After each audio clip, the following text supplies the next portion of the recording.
कोकणातील प्रत्येक घडामोडींचे लाईव्ह अपडेट पाहण्यासाठी आताच कोकण कट्टा न्यूजच्या सर्व सोशल मीडियाच्या प्लॅटफॉर्मला लाईक, फॉलो आणि सबस्क्राईब करा.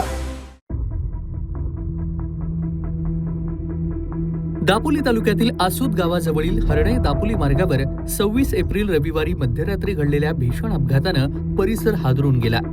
चालकाचा वाहनावरील ताबा सुटल्यानं कार थेट सुमारे 50 फूट खोल दरीत कोसळली आणि या अपघातात संतोष पाते, राहणार लष्करवाडी, जालगाव यांच्यासह अन्य 2 जण गंभीर जखमी झालेले असून त्यांच्यावर सध्या उपचार सुरू आहेत. मिळालेल्या माहितीनुसार जखमी तिघेही जण एका लग्न समारंभाहून परतत होते. रविवारी मध्यरात्री सुमारे 12 वाजण्याच्या सुमारास आसूद गावाजवळील धोकादायक वळणावर चालकाला वाहनावरील ताबा सुटला आणि कार दरीत कोसळली.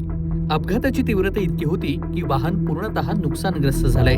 अपघातानंतर परिसरातील ग्रामस्थ हे तत्काळ घटनास्थळी धावले. अंधारात आणि कठीण परिस्थितीमध्ये दरीत उतरून त्यांनी मदत कार्य सुरू केलं होतं. कारचे दरवाजे अडकले असल्यानं काचा फोडून तिन्ही जखमींना बाहेर काढावं लागलं. स्थानिकांच्या तत्परतेमुळे जखमींना वेळेत मदत मिळाली. यानंतर जखमींना तातडीनं उपजिल्हा रुग्णालयामध्ये दाखल करण्यात आलं. मात्र त्यांच्या प्रकृतीची गंभीरता लक्षात घेता पुढील उपचारासाठी खासगी रुग्णालयामध्ये हलवण्यात आलंय.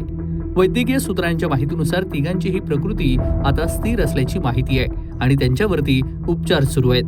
दरम्यान हा अपघात घडलेल्या हरणे दापोली मार्ग अत्यंत धोकादायक असल्यानं स्थानिक ग्रामस्थांनी पुन्हा एकदा अधोरेखित केलेला आहे. या ठिकाणी यापूर्वी देखील किमान 4 मोठे अपघात घडलेले असून प्रत्येक वेळी जीवितहानीचा धोका निर्माण झालेला आहे.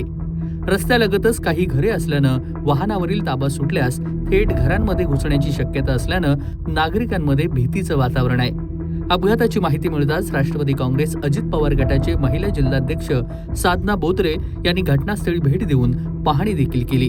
त्यांनी या ठिकाणी तातडीनं संरक्षण भिंत उभारण्याची गरज व्यक्त करत संबंधित प्रशासनाजवळ चर्चा केली आहे.